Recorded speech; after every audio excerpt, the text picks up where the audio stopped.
to the Virtual Ball Boys podcast. My name is Chris, and I am joined once again by my good friend Matt. When the microwave lasagna tells you to let it sit for 1 minute, listen to the instructions. Is there a underlying story here?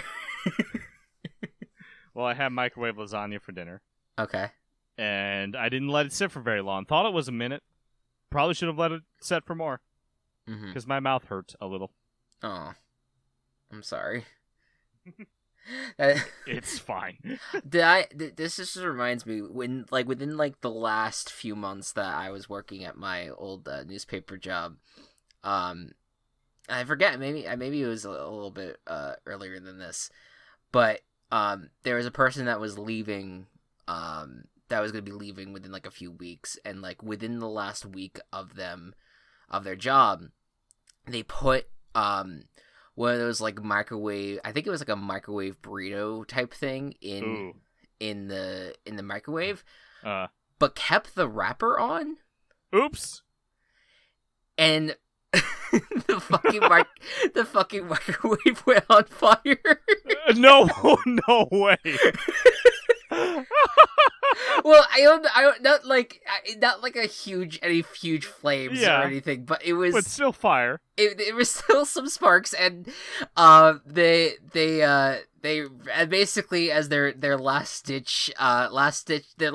impact that they had on the company was them destroying the microwave, and we were out of a microwave for at least 5 days or so. A story that they tell on the Scrubs podcast a lot is there used to be a prop guy who worked there who got fired.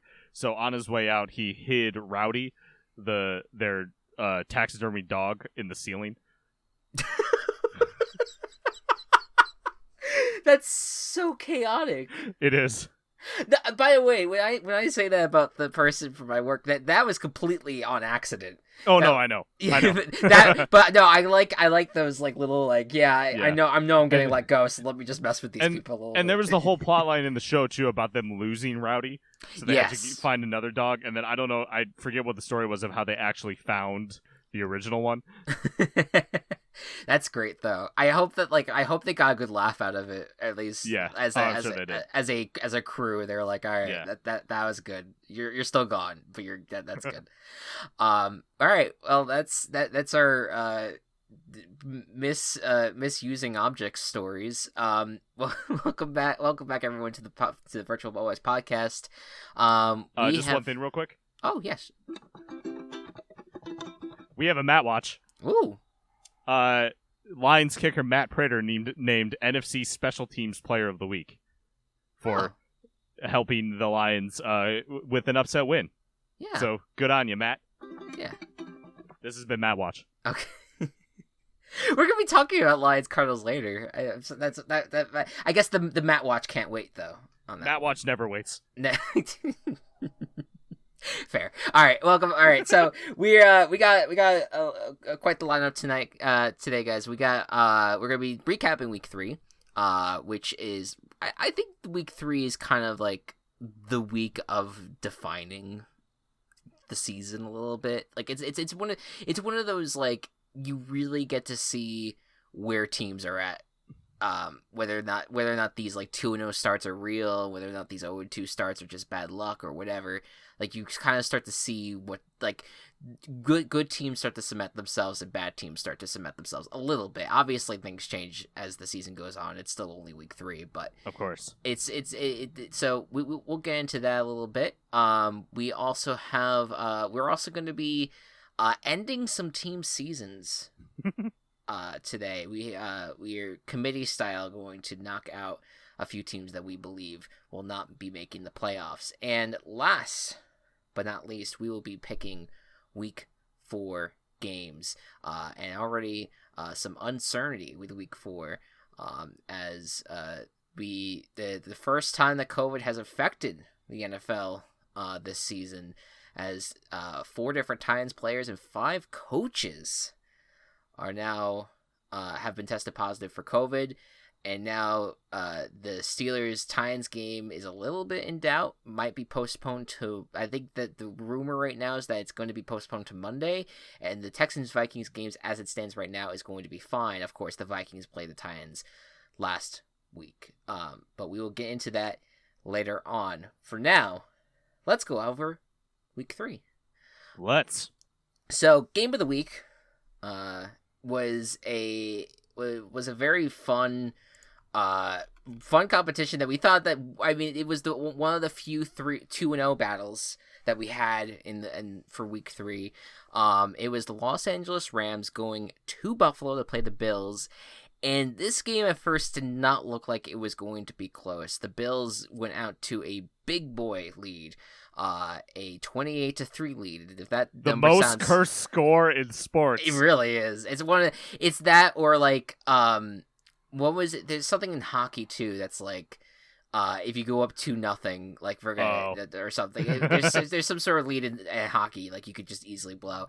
But anyways, the Bills went up 28-3. Everything seems great, and then the Rams came roaring back. And Rams don't roar, Chris. They're okay. They came. they battle rammed themselves into the Bills a little bit, I guess. I don't know. And they ended up going up 32-28. But on a final drive, a game-winning drive, the Bills converted multiple 3rd and long plays, thanks in most part to their quarterback Josh Allen, and then we're given a gimme a little bit with a controversial defensive pass interference penalty that led to a Bills touchdown and the victory for Buffalo. A big-time victory for Buffalo and a crushing loss for the Rams, but not the end of the world. What was your thoughts when you hear this? I didn't get to see this game because just due to market. Yes. But keeping up with it, I was like, oh, cool. Bills are winning. My pick is locked up just because I didn't really care about the game that much. And then I saw the Rams coming back. And I have a friend who I talk fantasy football with all the time. And he's a big Rams fan. And was just chatting with him about the game. And he was freaking the hell out. I would imagine, yeah.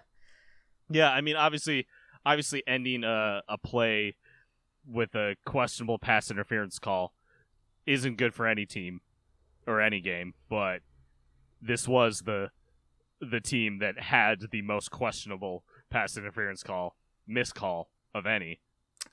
Yes, on the biggest spot. Most famous, I should say. of modern times, absolutely. Yeah. So, it payback happens. in the form of a regular season game, it happens. You're fine. You know how else the Rams could have won that game? Not gone down 28-3 to begin with. right, and also not having the Bills convert like 3rd and 20 something. Exactly. Like plays, like that's insane to me. I think that this was a game where both defenses I went into this game thinking were relatively good, and they definitely have some good players on both, but did not really show their best. Of course, the Bills were down their 2 best linebackers with Tremont Edmonds and Matt Milano, and obviously that's going to be, getting them back as soon as possible is going to be a factor. But, I think that the talk about, and we've discussed this before when it comes to like when any questionable calls, it's just like, this is what football is. Football is a game that is as like luck driven as it is skill driven, and when this stuff happens and a ref sees something that may not necessarily be there, then that's how the cookie crumbles, and you just have to get to go with it, and it sucks, and especially in a playoff game, for like what happened with the Rams and the Saints, like that sucks ass, but you can't do anything about it. I mean, they tried to, but that whole pass interference replay thing, that just did not come to fruition. It didn't. Everybody hated it. Yeah, it caused way too many stoppages in play. It was a little ridiculous. So, I do feel bad for the Rams a little bit, but again, their defense should have played better. I think that both offenses have a lot going for them, and I think that both teams have a lot going for them. So I think that at the end of the day, like, this should give hope to both franchises in a lot of sense, that you guys, that for the Bills, that you can compete among the best, and that for the Rams, you can come back in these games, that you have the ability to really come back and not fall, like, not like go dormant after being down 21 points. Like you can come back from it. So there you go. That's the Bills and the Rams. Blowout of the week. Start spreading the news. I'm leaving today. I'm leaving. I'm fucking leaving. I'm done. The 49ers at the Giants. And also added a little bonus here. The Jets at Colts. In almost in the same vein. Both New York teams just got absolutely vanquished. But speaking solely about the 49ers and Giants, this was a game that, even with the 49ers being as injured as they were, the game was over by halftime, and there was really just not anything really good happening on either side of the ball for the Giants. Good for the 49ers that they were able to take care of them, and Nick Mullins looked fine, and your defense still looks like the 49ers defense, even without Nick Bosa. But for the Giants, man, I mean, it's bad. It's a train wreck. It's bad. Yeah.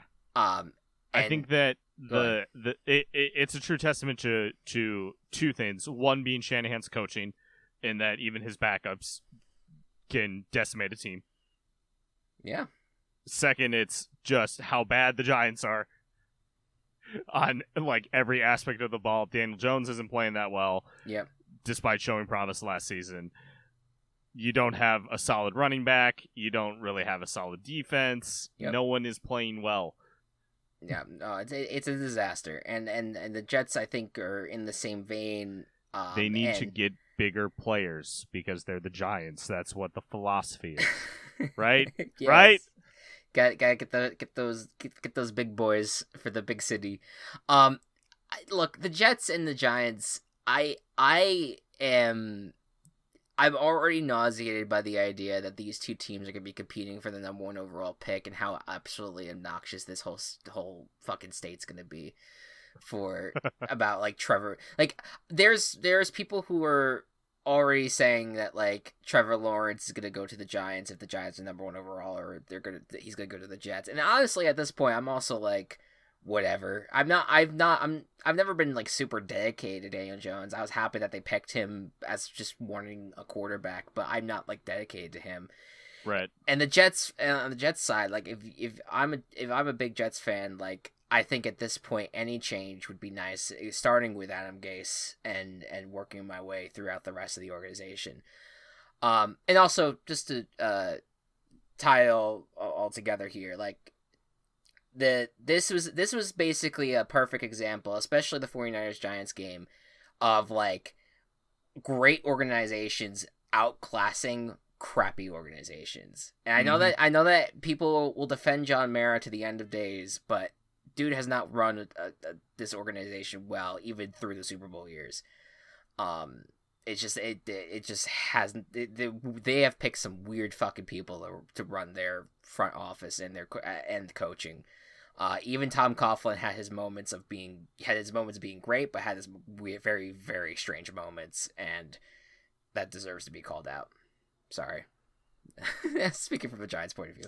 But it's the biggest market in the country. Shouldn't the team be good too? It's so bad. The fact that there is still any cocky New York fans is amazing to me. Like, it's kind of incredible that they're still preaching this greatness, even though these are both two of the shittiest teams, and there's so many shitty teams in New York. It is unbelievable. Dun, dun, dun, dun, dun. We got the Islanders. That's all we got. Yeah. That's the only good team anyone has. when I visited you last summer, and I arrived at the airport, for some reason I was surprised to see Mets gear at the airport. I don't know why, because it makes sense, but it does. I just don't think about New York teams that much, I guess, to think that people would want to buy the clothing. Then again, I was a Cubs fan through the really bad years, so sure. I guess. Yeah, I mean, like, I think with the Mets, to me, it's very strange because I feel like the Mets are more beloved around some of these parts than the Yankees, even though the Yankees are also like, obviously they're the most. I feel like there's more people who love the Mets around here than the Yankees, but there's more Yankee fans throughout the United States because they're the fucking Yankees. They have 27 championships. It's very strange. That whole baseball thing is very strange to me, and it kind of works the same way with the Jets and Giants. I think that there's more Giants fans outside of New York than there are in New York. There's a good chance. And the there's a huge Jets population, especially here on Long Island. So it's. New York's fandom is very strange. We have too many teams to choose between and count between. And also, sorry for the disrespect, Brooklyn Nets. I know you're a good team right now, but this is just it's a dark times. These are dark times for New York sports. I still remember. I knew a guy in college who was a Cardinals fan, and this was the year after the Cubs had won the World Series. And he was complaining about how there were so many bandwagon Cubs fans and how that's like disrespecting the sport. And I'm like, dude, come the fuck on. Like, people can be excited for things. Bandwagoning and gatekeeping is toxic behavior. Shut the fuck up.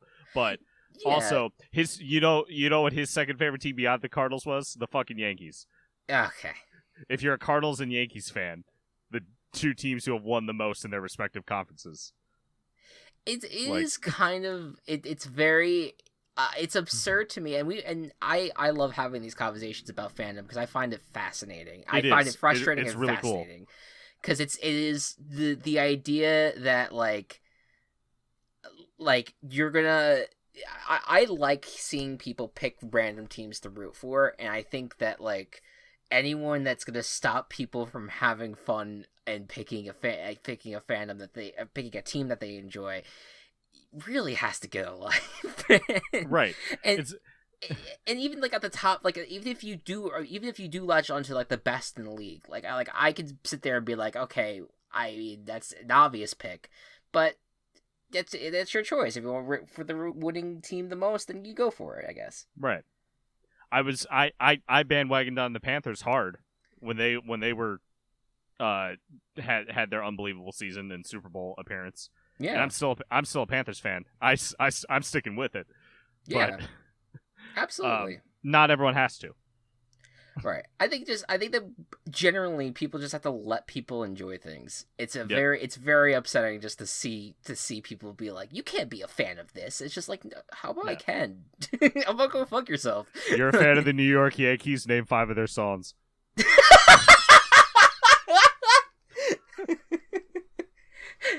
Name the top 5 food items created by the New York Yankees. You're not a true fan if you don't know their fucking, Dodger Philly dogs. Yeah. Wait, Philly cheesesteaks. Oh fuck! Wait, shit. Deep dish. Nope. No, that's not any. You're not a Yankee fan. All right. Detroit style pizza. No. Detroit style pizza. What's that? Yeah, Detroit style is like it's really doughy, but it's a lot thicker than like regular thin pizza. It's pretty good. Okay. All right. Interesting. I guess it's just I've only just known like just the 2 variants. You can get it at like a Jets or a Little Caesars lunch special. Okay. Interesting. Yeah. Anyways, circling back. Team Chaos of the week. We got the Detroit Lions. They have life, and it's all thanks to Kenny Galladay. The Lions took down the Cardinals in the big spot in Arizona. Kyler Murray didn't have that great of a day. 3 interceptions. Rough. The Lions defense wasn't amazing, but did its job. And the Lions offense really got their act together after a few weeks of just abysmal play. What's the future like for this Lions and Cardinals? For both the Lions and the Cardinals? I think the Cardinals will be fine. You started off super strong, and beating the 49ers was such a big rush that I think a lot of us overhyped some of our expectations, myself included. But I think that the team as a whole is still really solid. It's more the fact that the Lions have now shown the team that they're kind of supposed to be. Definitely. This good offensive team with a decent, okay defense that just letting Stafford do what he can, cycling through these running backs, whatever works out. Yeah, I think there's still ways to go for the defensive side for the Lions, which is still not excusable in any way, shape, or form for Matt Patricia. But no, I mean like I think they just really missed Galladay, and having him back, having that other weapon, a really good player like that, was a huge boost for this team, and it worked for them. Adrian Peterson now has the job full time. It looks like the Lions the Lions have latched onto him. Matthew Stafford looked great. I think this Lions team is going to be like world beaters, that they're back? I don't know. I'm not there yet. You can't be back if you were never there in the first place. Wow. It's rough. But maybe first part of last year they were pretty good. Yeah, but... I think that like if this team can remain healthy on the offensive side of the ball, that they can make an impact. And especially if their defense actually begins to like really play well. But I think it's still gonna be an uphill climb for them no matter what. So yep. There you go. All right, what's any from any of the other games, the other 13 games that we'll play this week? Any thoughts that come out from? Hell yeah, Panthers!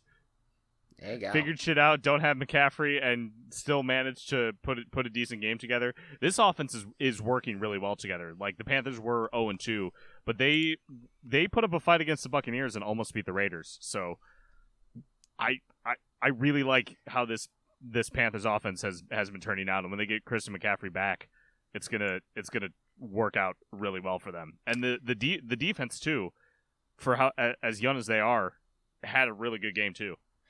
They got their first sack in this game. Yeah, like it took them a few weeks, but they finally got a sack, and it worked out. And like really, just a surprising, but in a good way. They got the job done for the Panthers, and I'm telling you, 1 or 2 years from now, Panthers are going to win the division and be fantastic. Right into the sunset. I think that I'm kind of surprised that our lead story is not the Bears here, my friend. Yeah, I kind of wanted to avoid talking about that. But... So I will now concede with my avoision. Yeah, I get what you're saying. Got Evasion / avoiding of last week of thinking that the Bears are a chaotic team. We are absolutely a chaotic team, considering we came back from 16 points in the fourth quarter twice this season. Yep. Switching quarterbacks to now Nick Foles, who we just need consistency from. That's all. Yep.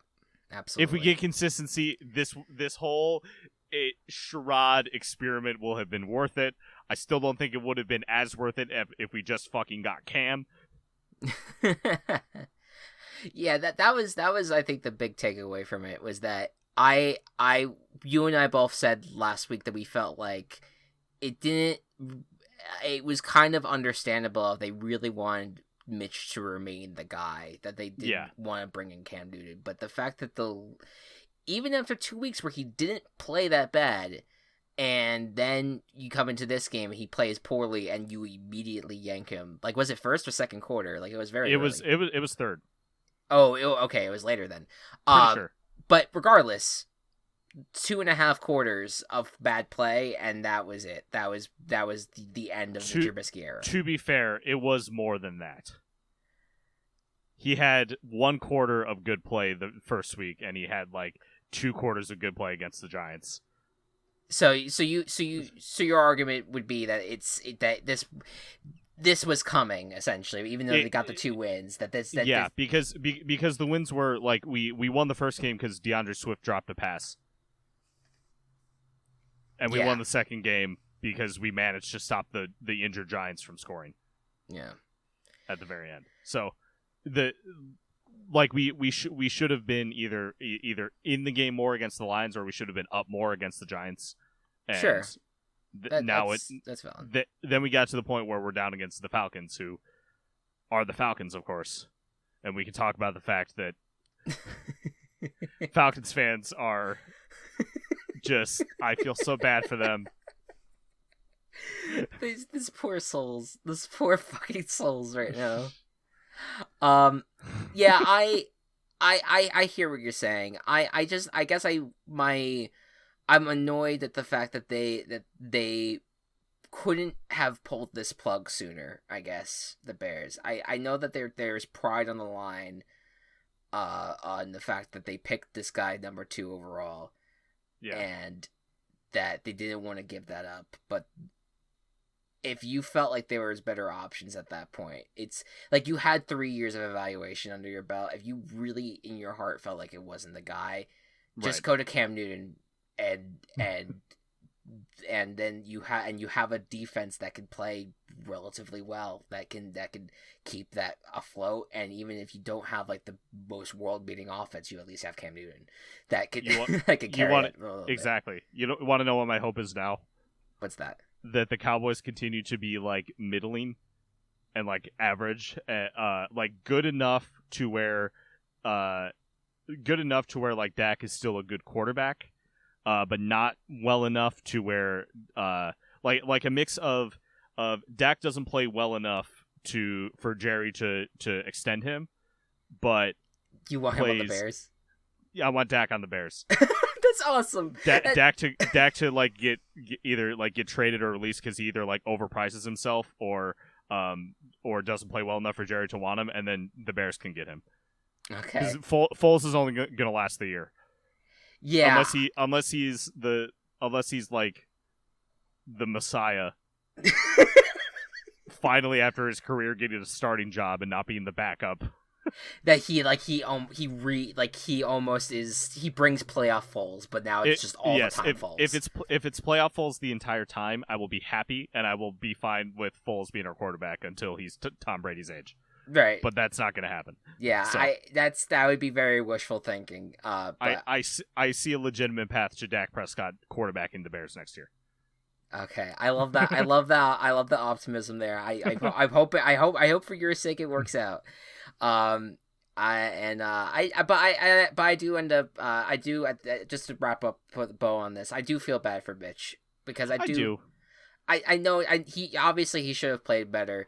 But it kind of felt like he was even though all they did was bring in Foles and they didn't bring in Cam, that it did feel like this was gonna happen eventually, and that to have to be kind of like, I feel like he probably knew in his heart that like the moment that he dropped the ball that it was gonna be over for him. So I feel we don't always show sympathy for the quarterback that gets benched, but I just want to express that on this front. And we had a good year, 2018. That was good. That felt good. That'll be his legacy. And then that everything went to shit after that. Double dunk.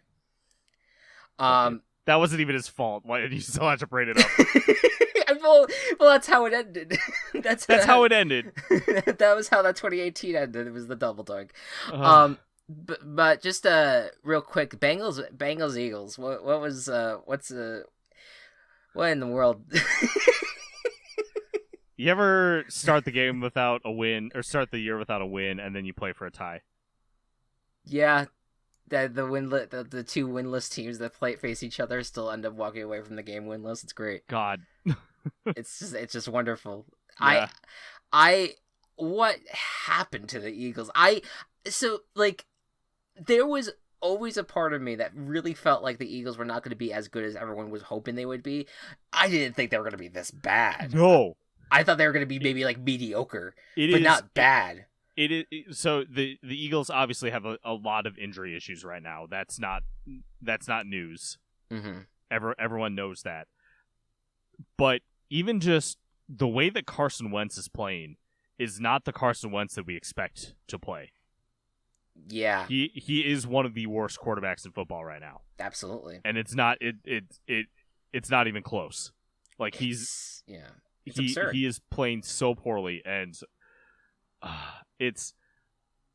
I just don't know what to say with this team, because you can't even excuse injury on that. You can't. No. You can't. It's there is something that, like, he has like one or two really great plays a game, and then the rest is just like head scratching, and it's like, where is this regression coming from? Is there an injury we don't know about, or is there has been before, to be fair. And there has been, yeah, and we've had it happen where someone suddenly has a crazy drop off that none of us expect, and then we find out after the season that they had some sort of like calf issue or something. Like Odell Beckham last year. Yeah, like you find out that there's some sort of injury. It's like, okay, now that makes a little bit more sense. Mm-hmm.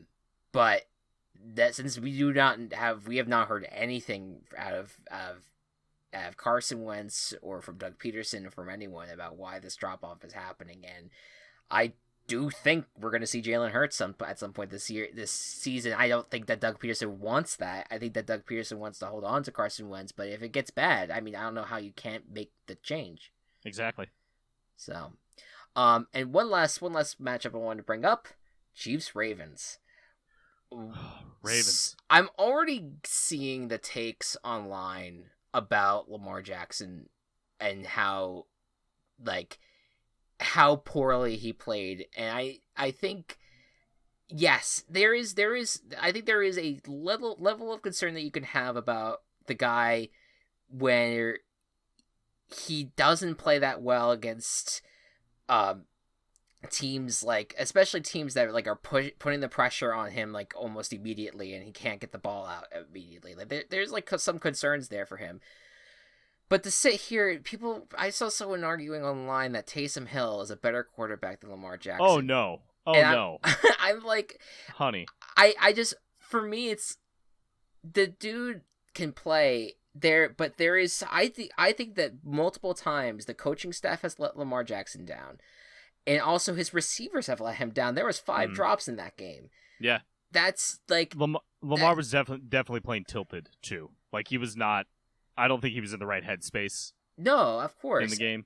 And that's like, to me, like, that is a fair criticism of him, but I also I think that there's people who are so quick to write this guy off as not being a franchise guy, and it's like, let's calm down with that. Yeah, it was 1 week against the defending Super Bowl champions who are playing the best. Well, maybe the Seahawks offense, but playing some of the best football. And we've like in the league right now. Like, I think it's fair to get worried when it's consistent. And I understand that people are going to be like, oh, well, look at the Titans game and look at the Chargers game. It's like, fine, but like, that doesn't happen on a consistent basis. Like, no.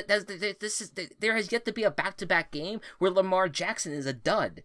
He has continuously played amazingly and has these really bad games. And the Chiefs just know how to dial it up on the Ravens. And the Ravens don't know how to play defense against the Chiefs because they blitz them all the time. And blitzing them does not stop Patrick Mahomes. Mahomes is a fucking amazing quarterback. That's the other point I wanted to come to. With how fast Tyreek Hill is, he's got enough time to get down there anyway. Right. Mahomes, holy fuck. This dude, why do we keep picking against him? I don't know. I don't know. We're like, okay, he had a bad week, so I mean, I and the Ravens have just been so good the last 2 weeks. Okay, let's go with the Ravens. But it's just like, it's Mahomes though. No, it's Mahomes though. He's playing so well. He's one of the best out there right now. Yeah. So that's just my take on the Chiefs Ravens situation. Really, just when you get to the Lamar Jackson situation, it just gets so fucking toxic so quickly online. Yeah. All right.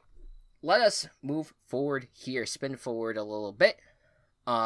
We just to tie in the video games again, we have a segment this week that is dedicated to 2 games they're releasing this week. First off, Crash Bandicoot 4, It's About Time. Crash Bandicoot is back after over 20 years since the 3rd game, in terms of mainline games.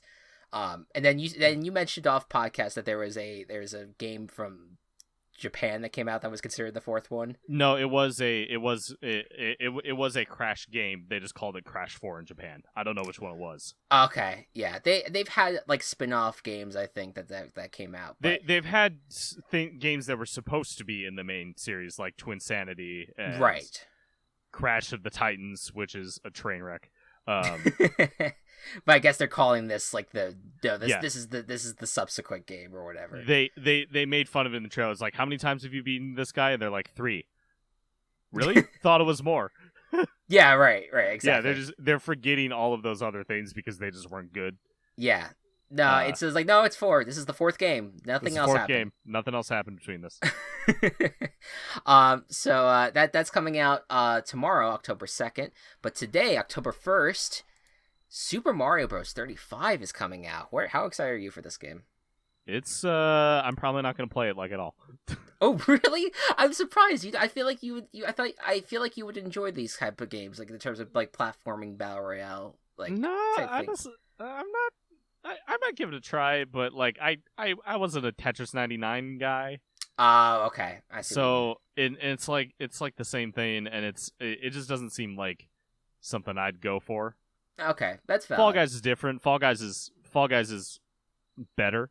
Yes, no, it's definitely Mario better, 35 is going to be. Definitely, and I love Fall Guys. Can't wait for season 2. But yes.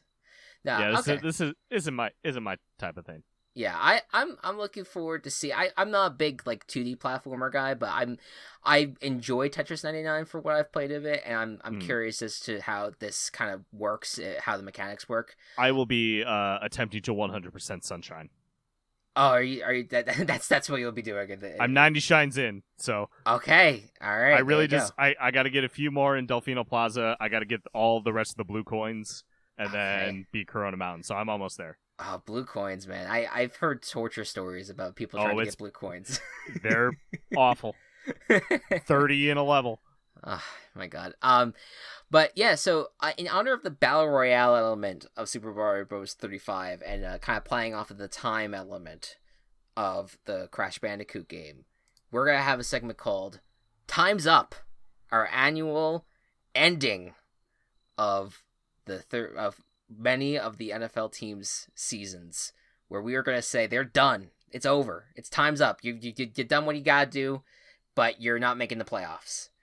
And we're going to collectively come to a decision. We may each have different opinions, but we must agree to eliminate a team. To bury these teams. To bury a team once and for all. Smash their hourglasses.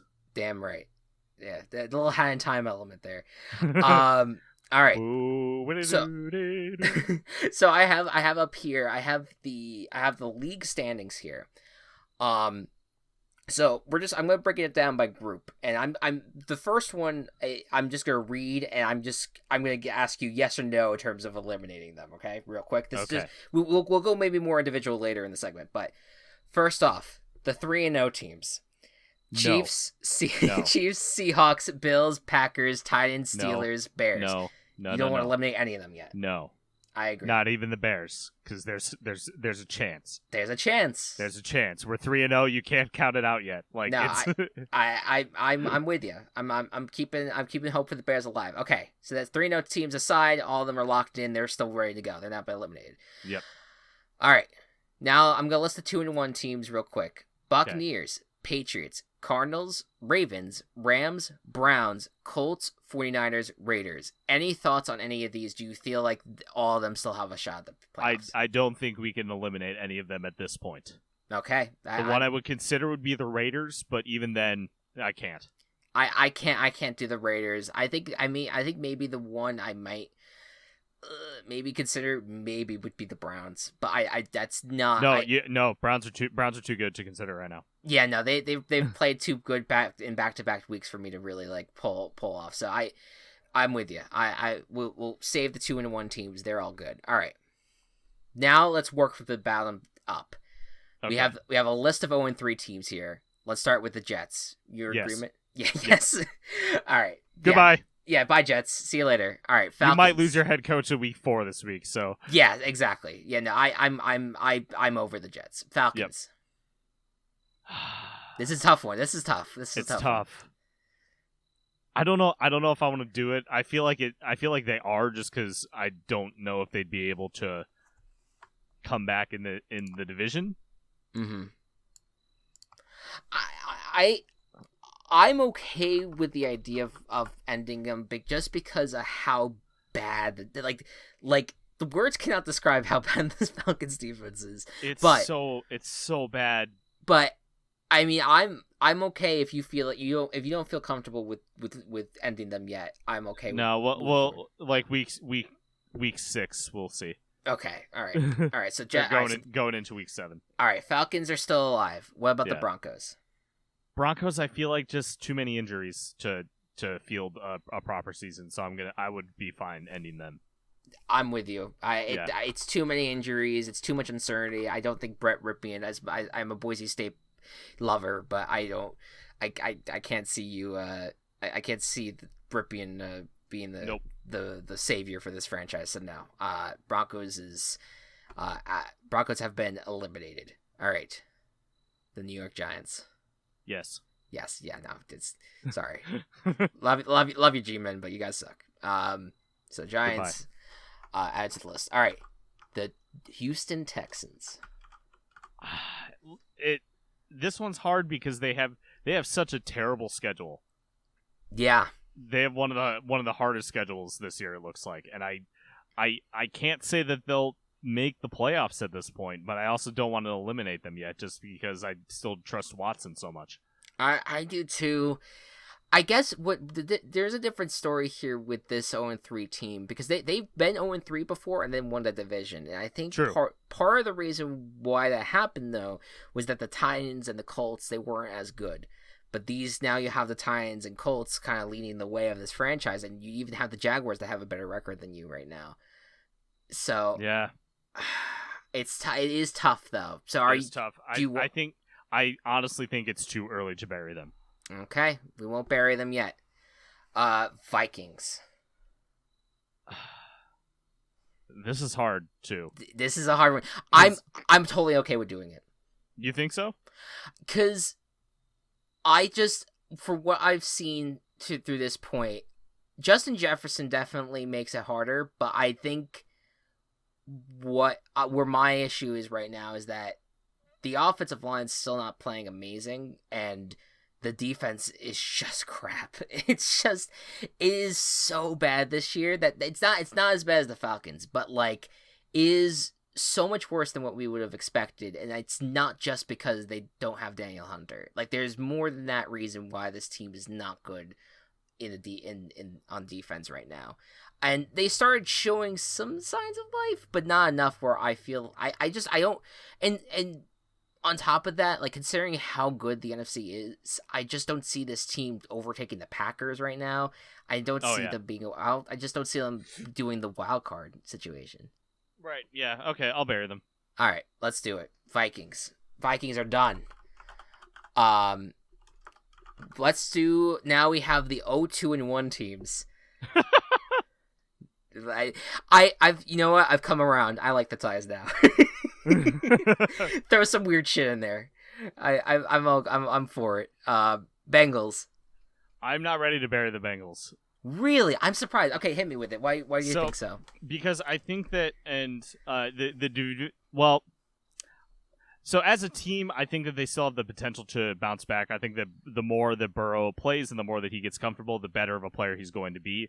With T. Higgins and Tyler Boyd emerging as great receivers for him, I think that it's a very good sign for him. Yeah. And then I look at the division. Well, then that's part of it. The division is too stacked, I think. Yeah. So wait, did you just change course? I think I changed course. So you're willing to bury them then? Yeah. I think I will bury them as well. I do see the hope and potential for Joe Burrow. I could see this team being like a 6-9-1 team. Like I could see them winning a few games down the stretch, but I don't see this team making the playoffs right now. No. Not in their current state. So, okay, Bengals are buried. Yep. All right. How about the Eagles? Bury them. Ooh, okay. I'm with you. Well, but just for the sake of process, why do you say Eagles? Because the injuries are really holding them back, and they don't seem to be getting healthier. Anyone who's improving, like we might get Alshon Jeffrey back, but Alshon Jeffrey coming back means that Dallas Goedert and Jalen Reagor both go on IR. Like it's the injured Hydra. Mm-hmm. One comes back, two more go away, or something. My only counterpoint would be that they're a half a game out from first place. That's the only counter that I will give. But I'm with you though. But the Cowboys have a really good offense. They do, and I think that's what's gonna. The Cowboys are not in first place. What the fuck? Washington is, but Washington is in first place. Washington, but they're tied though. I know. And it's Washington only has that, like, they have the division tiebreaker right now is what Washington has right now. I'll bury them though. I'm okay with taking that risk. Yeah, it's not. Eagles. They're good. Yeah. All right. So Eagles 6. That makes 6 teams. But now let's look at the 1 and 2 teams. I think this is going to be probably not many are going to be pulled off of here. Not going to be told that they're done. But I don't know. Let's see. What do you think of the Jaguars?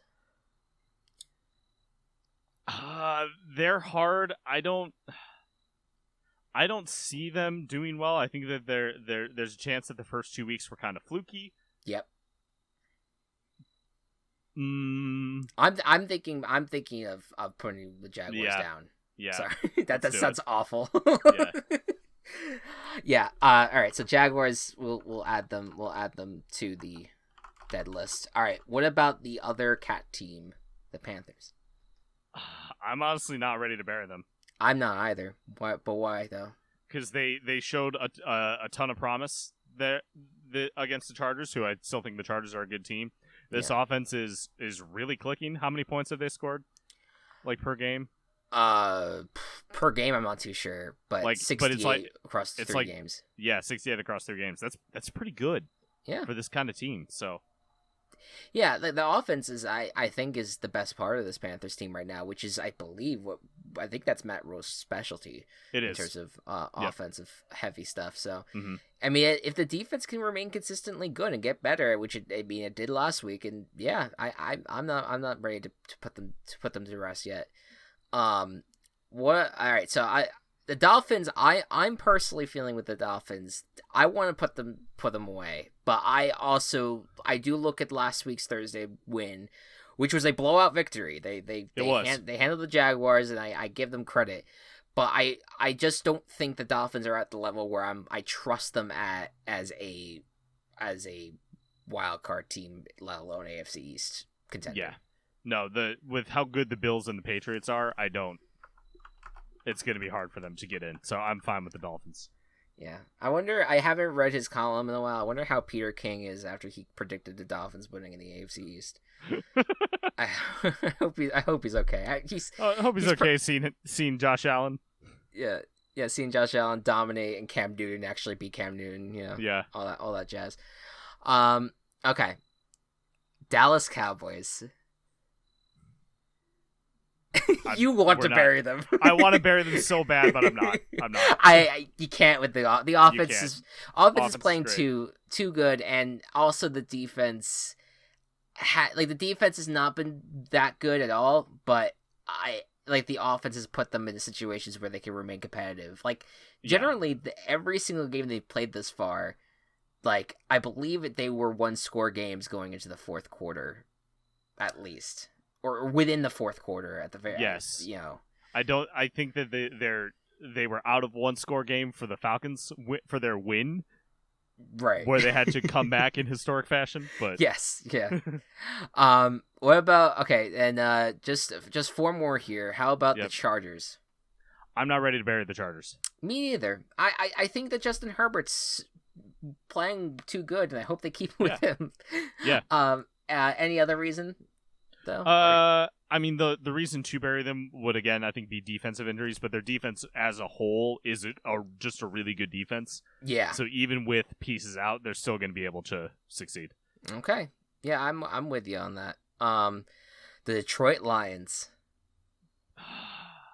They just got like a spark of hope.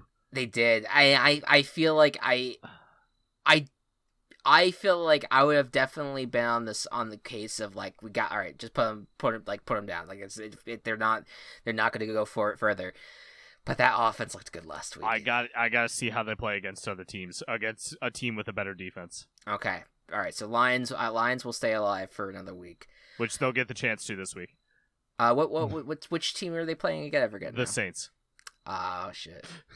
Oh shit. That's interesting because that's 2 1-2 teams right there. Yep. Speaking of the Saints, we're not burying them yet. Yeah, you can't. You can. Mark Thomas has been out. Yeah. I mean they were my Super Bowl pick. I can't jump off this train so quickly. They have consistently done well over the years that I can't look at them and be like they're not gonna make the playoffs. No way. Nope. And last but not least, Washington. No quarterback play. Dwayne Haskins has convinced me alone not to put Washington football team into the playoffs at this point. Okay. What quarterbacks were drafted last year? It was Dwayne Haskins, it was Daniel Jones, Drew Lock. In terms of who played, who played? Minshew. Minshew's the best quarterback. Minshew is the best quarterback of the 4. Maybe Locke, but we haven't seen enough of Locke. But no, Minshew is was like picked around 6. He was picked around 6. No one thought he was gonna play, and he's played better. Unless I'm forgetting another quarterback right now, but that's the Minshew. Kyler. The other. Shit, you're right. Yeah. Fuck. Kyler's the best. I forgot. Yeah, no, Kyler's the best. I forgot. You know what? Because I think that why we went with the other guys at first was because that Kyler Murray to the Cardinals was, although that was a huge story. Like it was early, a big story, but now it just makes so much sense. But I think it was such a lockdown thing that Haskins and Jones ended up being like more interesting overall during the draft process. Okay, no, so I apologize, Kyler Murray. You're better than Gardner Minshew. Murray is the best quarterback, but Gardner Minshew is number 2, which is an indictment on the Giants, Washington, and Broncos right now. But like they, oh boy, I'm not ready to count out Drew Lock yet. He's just got to play. Right, and I'm not completely out of Daniel Jones either, but Daniel Jones just hasn't played well lately. Nope. So Dwayne Haskins, on the other hand, hasn't played well. He hasn't had one good game. No, he has not. He's had one good game. It's been really bad. Go Buckeyes. So you're down with having the football team be discontinued. Oh yeah, fuck it. All right. So then after all that, that is 9 teams overall that we're saying to them, time's up. The Jets, the Broncos, the Giants, the Vikings, the Bengals, the Eagles, the Jaguars, the Dolphins, and the football team. I have a feeling that if there's any team that's going to be like, that we're going to regret maybe a month from now, I think it might be the Eagles. It may be the Eagles. I disagree. Which one out of the 9 do you think might be the most? Vikings. Okay. That's valid. Yeah. Because the Vikings have at least seemed competent in the last game. Yep. Where they could bounce back versus the Eagles, which just have not yet gotten there. Okay. I'll change my mind. I agree with that. All right. So we'll keep that in mind. We had I remember one of my favorite named segments last year was called Dead Rising, where we revived some of these teams. We'll see. We'll keep that in mind. Yeah. We'll keep that in mind for around the Halloween time potentially. All right. So, it is time for the picks. You're going to start us off here. I shall. So, Thursday night football between the Denver Broncos and the New York Football Jets.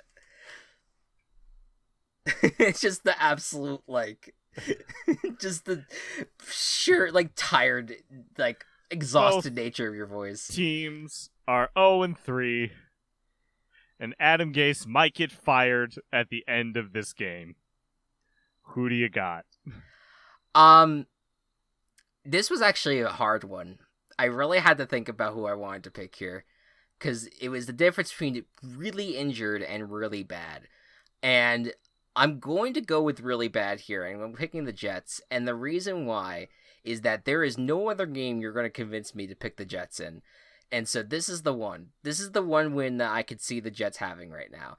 I think that Sam Darnold played terribly last week, but if you look at the week before, he had one of the best throws in the league last week, which showed that he still has something there. Yeah. And I think even without having like a plethora of weapons to really throw to and not really having the defense play at like this all-time level, I think the key to this game is the fact that the Broncos are going to be traveling to the East Coast for the second time in 3 weeks. And I think that especially with starting a rookie quarterback from Boise, I could sense trouble a little bit for the Broncos here. I think the Jets could win this game in a little bit of a surprise fashion. They're not my chaos, obviously, but they're right. I will pick them. I'm actually also picking the Jets. Hey, okay, I felt alone. Because I feel like it is the ultimate form of both chaos and torture for Jets fans. That when the writing is on the wall for Adam Gase to no longer be your coach, he wins the one important game that he needs to win. That is a maniacal but also like very fitting choice then. to just have Jets fans to continue to be tortured by Adam Gase. It is a curse. They will finish the season. Yeah, with Gase. Man, I can like. I could. Jets are definitely my secondary team, and so I'm sitting here like, yeah, that would be great. I'm also sitting here like, oh man, I can't. I don't know if I can even stomach like the true Jets fans, like the pain that they have to go through anymore. Like this is, it's rough. All right, so I was surprised. I thought that was gonna be a disagreement, but I'm glad that we're on board with the Jets there. Next up, the Colts go to the Chicago Bears, or go to Chicago to face the Bears. And so this is what was the Super Bowl number? I forget for this one. This was Super Bowl 35-ish? Something like that. I was in 5th grade. 35-36. Yeah, so this is a Super Bowl rematch. Obviously, like, no one from those teams are here. Nope. but just interesting nonetheless. The Colts are coming off a beatdown win of the Jets, and the Bears are coming from a comeback victory against the Atlanta Falcons. What do you think is going to happen? Chaos will reign. My butthole will clench. And the Bears will win the game. Okay. I'm gonna go with the Colts here. I don't blame you.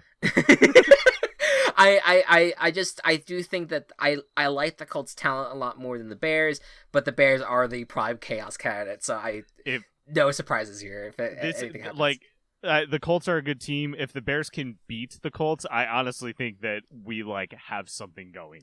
I think that this is the game where if you get to 4-0, like people should start to look at the Bears. Yes. Like, okay, there's something legit building here. I agree. And I one thing I think that also plays a factor in how I went with the pick, at least.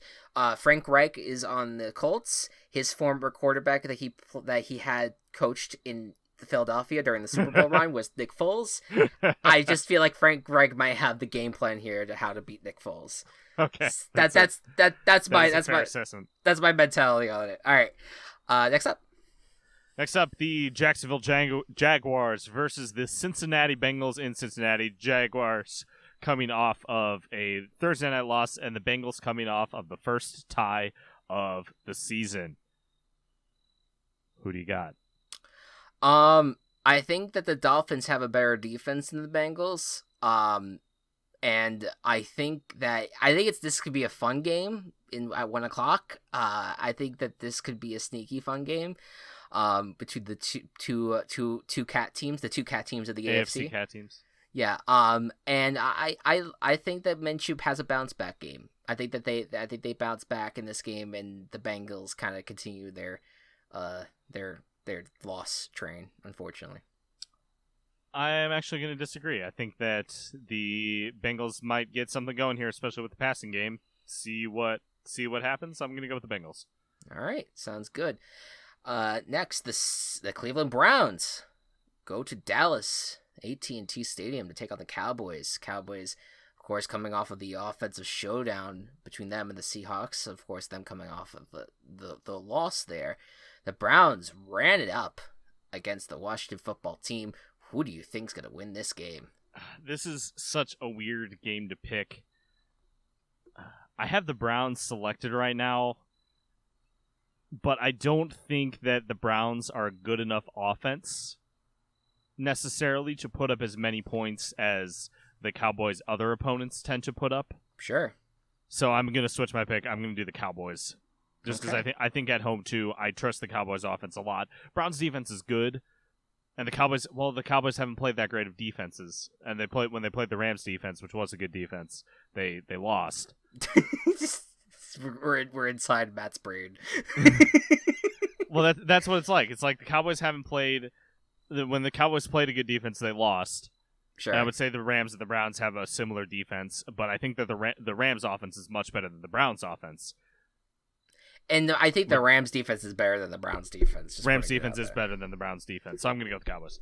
Yeah, I'm picking the Cowboys as well. I do think there's a path here though for the Browns, definitely, because I think they could easily run it constantly on this Cowboys team and win, because the Cowboys have not been able to stop things. But I do have enough faith in the Cowboys' dynamic offense where I could also see this being a blowout in the Cowboys' favor. So yeah, I'm going Cowboys here. Next up, the New Orleans Saints against the. It's my turn to pick, right? Yeah. Yeah. You're good. You're good. Yeah, Sorry, okay. I sometimes I just speak sometimes, and then I realize like, oh shit. Okay, you're good. You go. Okay. New Orleans Saints versus the Detroit Lions. Detroit coming off their first win of the season, while New Orleans coming off of another not great loss. How do you have this matchup? I gotta go Saints, and this is the first time in a few weeks I'm picking the Saints. I think this has to be the comeback game. This has to be the one that things start looking up. I don't know. I think that they said Michael Thomas might be able to come back there for this game. I'm not too sure. I don't know if it's this week or next week. But even still, did you know that Alvin Kamara has the 5th most receiving yards in the NFL? That doesn't surprise me. That he's Alvin Kamara is the offense. Yeah, he is basically the offense. And I think especially against the Lions defense that's just so unimpressive, I think that they take care of business. I think it could be fun. It could be a fun shootout, but I think the Saints are going to take care of it. Yeah, me as well. It's not even close for me. Yeah.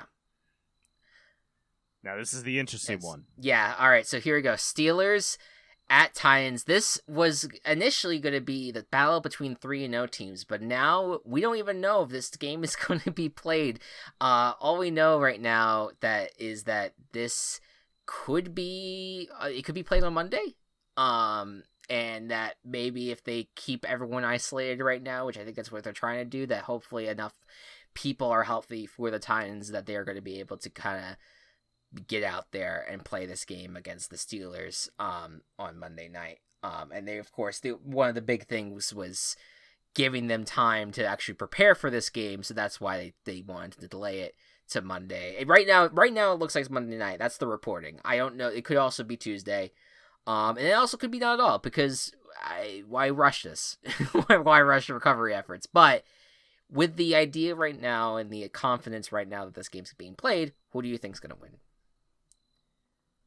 I think that the emotional toll might be too much for the Titans. Sure. On this, just like, okay, we're the first team that this happened to, so it may be it may have a bigger toll on them. The Steelers still get to practice for most of the week. in their Definitely. facilities. So I think that they'll have the at least the mental upper hand, and with the 2-3-0 teams, I think that will definitely be enough. So I'm going to go with the Steelers. Yeah, I'm going Steelers too. And we don't know. Again, we don't know if this game's gonna be played or not. If it isn't, I will change this. For like over Twitter. So just keep tabs on Virtual Ball Boys. I'm going to guarantee the Steelers. Okay. For this, but I don't. That could obviously change if this game is canceled. And I'll move the guarantee somewhere else because that way I will, because the guarantee is the most riskiest thing. So I don't want to not have that be in play for this week if things go awry. So that's where I'm at right now. I was gonna guarantee the Steelers anyway, regardless of these circumstances. Just because I think the Steelers are starting to get a hang of things. I still don't love their offense. They had some struggles in the last game, but I think that their defense is going to be too much for the Titans. So yeah, that's where I'm at. Next up, Seattle Seahawks versus the Miami Dolphins. Literally the two furthest geographic teams from each other. Yes, you're right. Yep. And the Seahawks have to be the ones traveling. Yeah, so that's unfortunate for them. But how do you think the game matchup is going to go? I'm a big proponent of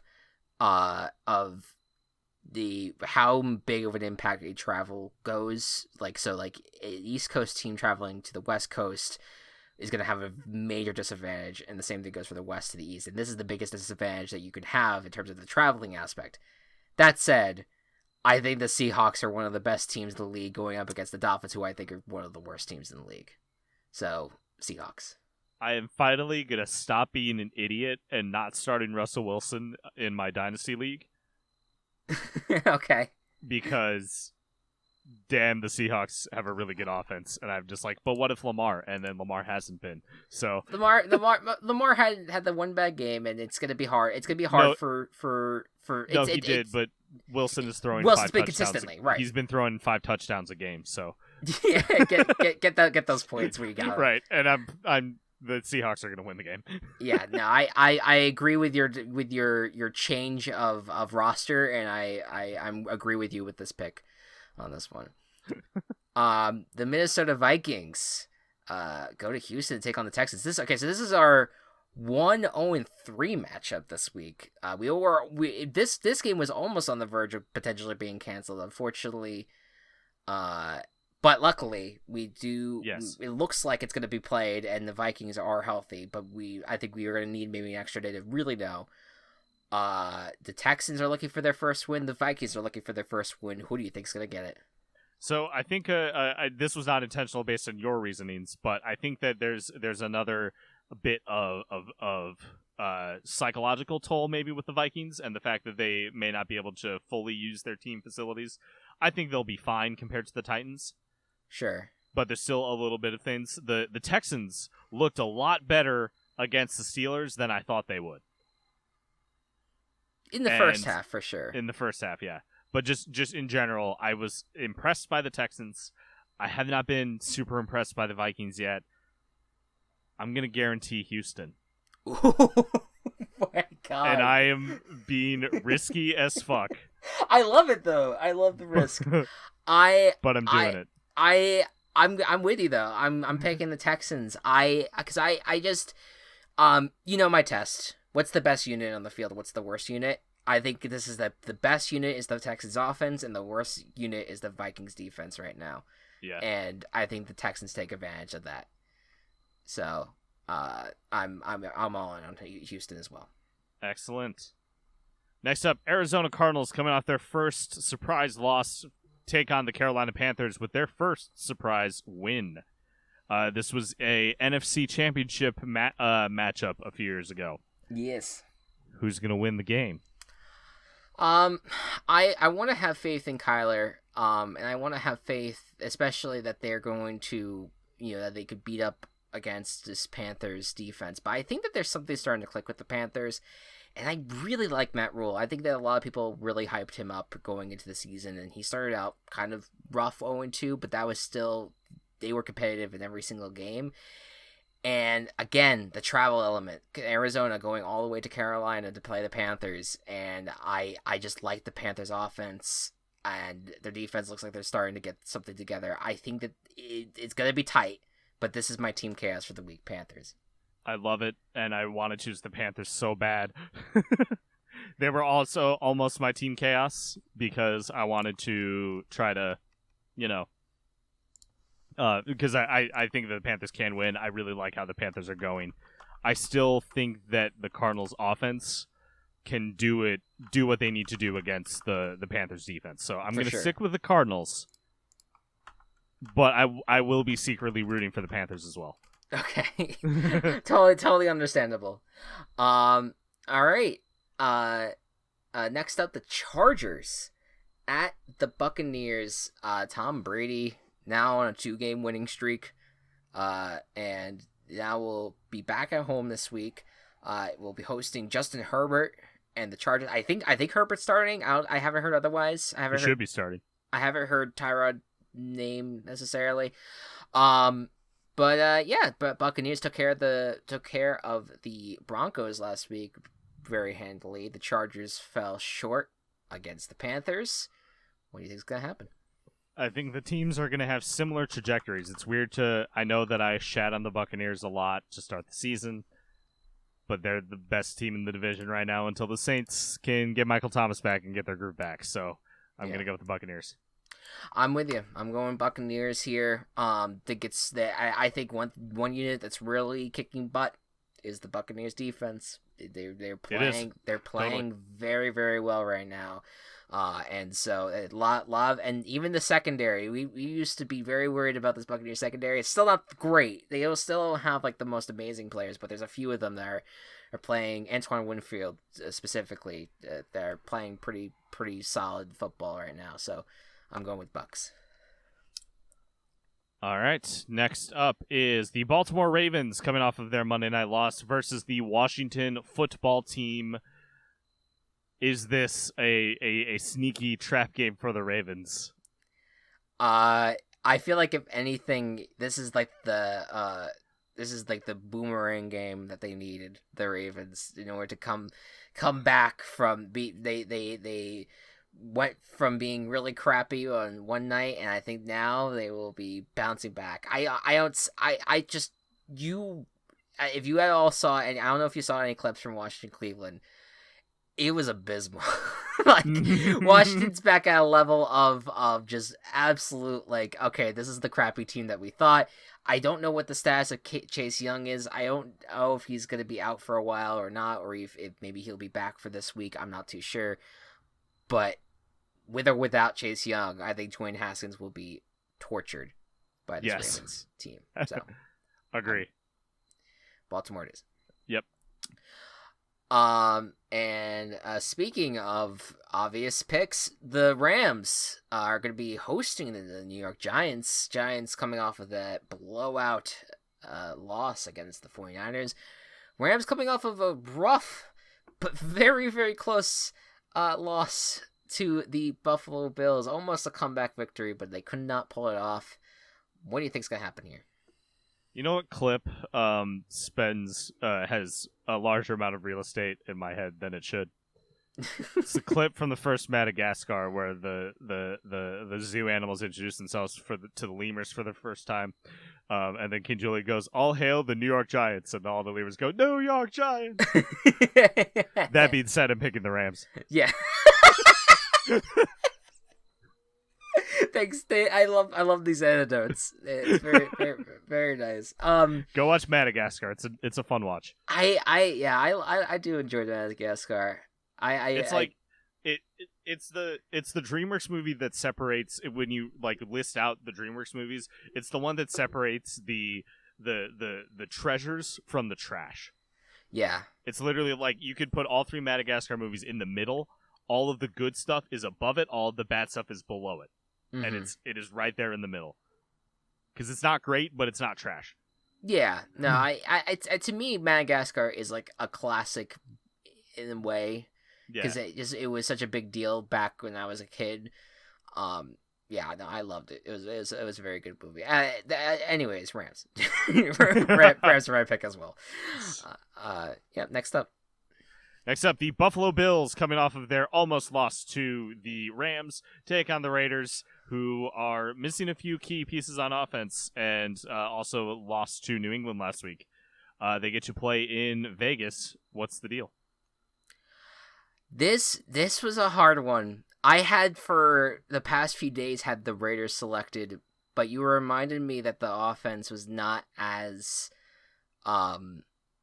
was injured a little bit, and I as much as I want to think that stadium is magic and that they could spark another victory, I think it could very well happen, but I think that the Bills, after what they've been through with especially last week, I think they deserve our respect, and I'll give it to them. I'll pick the Bills in this one. Yeah, I'm picking the Bills as well. They are a fantastic team. They're, maybe other than the Chiefs, I think the best team in the AFC right now. That's that. Even more than... Even maybe more than the Ravens. And the Steelers. I would have had. Yeah, I could see it. I think it's that 4. I think it's that 4. Top 4 for sure. Yeah, no, I think it's that 4 right now that's on top. Patriots are looking in and they're close, I think, too. They are. Yeah. But I think Bills Patriots, no question. It's the Bills. Yeah. Bills are the better team. That's valid. So all right. Bills it is. The marquee game of the week, New England Patriots go to Kansas City to take on the Chiefs. This is the first time that Patrick Mahomes will be facing the Patriots led by Cam Newton. And the Patriots, of course, coming off of that nice, solid victory over the Raiders, and the Chiefs coming off of that nice, solid victory over the Ravens. What do you think? You shouldn't pick against Patrick Mahomes at this point. It's been your philosophy for the Patriots for the longest years where you just don't pick against them, and it's worked out for you. Yes. I'm being stupid, and I'm team chaosing the Patriots because there's a chance. There's a chance. I do think that Cam Newton is playing well, and I think that the Patriots do have a chance to win the game, as unlikely as it is. But I'm going with it. They're my team chaos.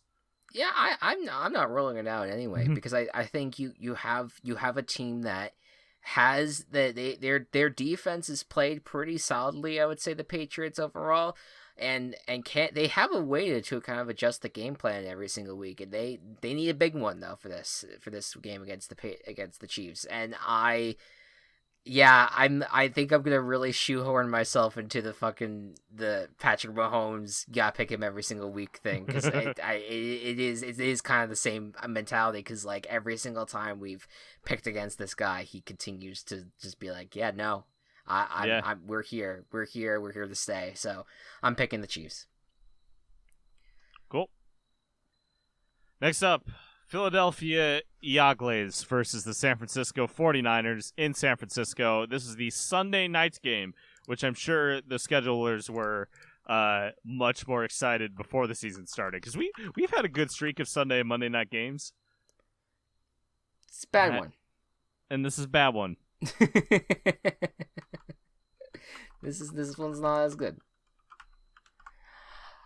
Who are you going to pick? My pick is the 49ers. I think that there's a segment of the population that is very like, oh, the 49ers are injured, so that means this has to be the bounce back for the game for the Eagles. Like, no. The fucking bounce back game for the Eagles was the Bengals last week, and they blew it. I'm going Niners. I'm going the 49ers. You can't go against them in this situation. No way, no how.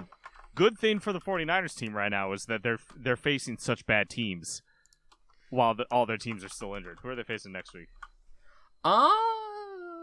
Rams, I think. Let's see. Could be not. Maybe not. They're facing the Dolphins next week. Oh, yeah. Then the Rams. Okay. And then the Rams. Yeah. I mean, it's helpful. It's definitely helpful. It is. Yep. And because then they're going to get Garoppolo back, and maybe I think maybe Mostert back. So, yeah. Yeah, it has to be Niners right now, though. Overall. And finally, the Atlanta Falcons at the Green Bay Packers. The Falcons really wish that I'm stealing Rich Eisen's joke here, but really wish that the football games were 50 minutes long. Because then they would win. They would be 3-0 right now. They not would really. be. No. 2-1. 2-1. But no, yeah. The Falcons. They do have the offense. They do have a very good offense. They do. But the Packers are your complete team that you're gonna have to deal with. Can the Falcons pull it off? They can't. They're not going to be in a. So the bright spot for the Falcons is that they're not going to be in a position to lose a comeback. Because they will already be behind. They'll either be behind or it will be a shootout. Right. But I think the Packers still have the better offense and are going to win the game. Okay.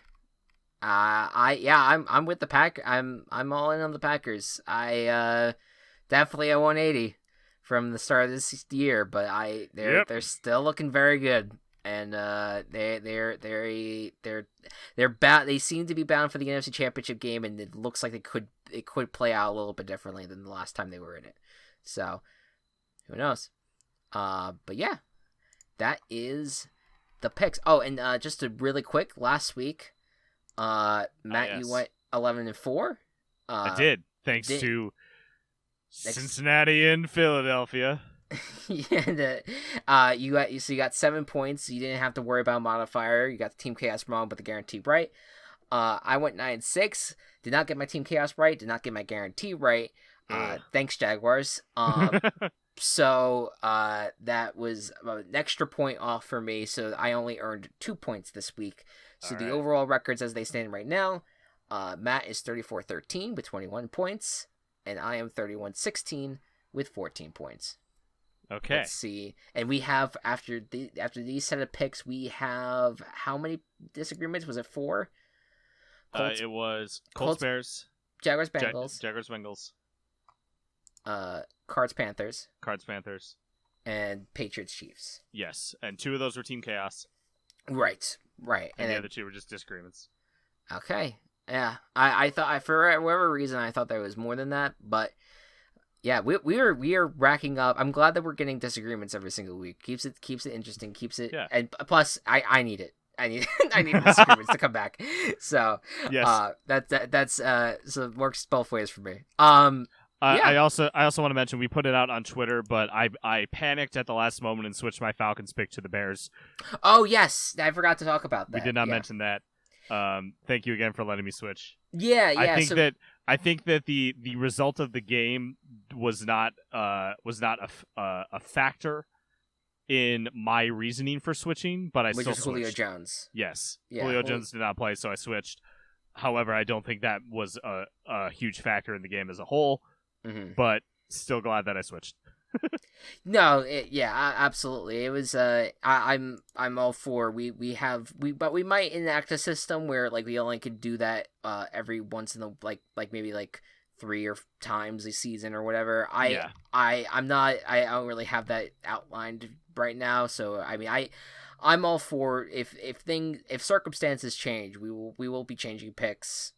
We could change picks, and then we will, of course, inform people on Twitter about it. So that's why there was only 2 disagreements that came into play for last week, and not 3 disagreements because of that kind of like last minute change. Because Bears games give me anxiety, and you're like I need to back into the Bears corner, the Bears den. You know, just gotta chill. For 3 quarters, I was very upset that I ended up changing.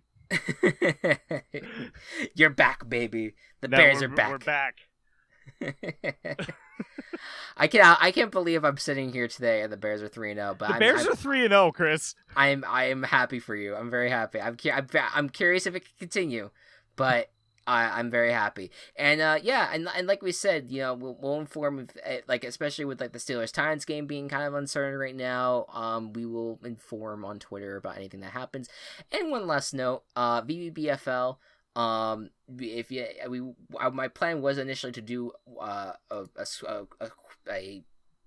set of matches this week, but due to circumstances with life, ended up pushing it to next week. So that's not locked in, but that's the goal will be to do it for not this Saturday, but next Saturday, which I believe is the 10th, October 10th. Yes. Is my math right? Yeah. Yep. You can just open up the calendar thing on your PC. You're right, Matt. I'm sorry. just trying to give the illusion that we're just two dudes sitting on long chairs with no technology around us. Is that what podcasts are supposed to be? Yes. That no one has notes in front of them, that they're all just chatting and coming up with everything in front of them in their brain. I've been doing this wrong for a year. For so long. Speaking of podcasts, because I feel like I always forget to plug shit on this podcast, the Gaming Coop will be coming out another episode soon, but the Gaming Coop has been going on for 2 months. We had 2 episodes, and so go back and listen to that. I think that's the most video game related element. That's the most related podcast in terms of like the host, me, and also the video game element of it is a thing. So continue watching that. That's just us talking about our favorite video games that we've been playing. We also have been going real hard on Dock of Shame, which is Matt's podcast. Yes, it is. It has amazing. been wild. The show is getting consistently better. Yep. And I can't wait. We're halfway through Total Drama Island right now. We will also be covering Action and World Tour. So pay attention to that. It goes up from here. Yes. Yeah, I know. I'm looking forward to it. And stay tuned for the next few episodes. There's some fun things that fun surprises that we have in store for those episodes. And we also have Table Party, which has just been Matt, our good friend Matt Walsh has been kicking so much ass on that podcast. And please, I beg you, if you love good storytelling and love a good tabletop role playing podcast, please listen to it. It has been phenomenal. It's been a lot of fun. I think that's pretty much it for the podcast front. Thank you all so much for listening. We will see you next week. Good night and good ball. Virtual Ball Boys has been brought to you by Team Chaos Productions. Find us on Twitter at Virtual Ball Boys and find more of our work at Team Chaos Pods.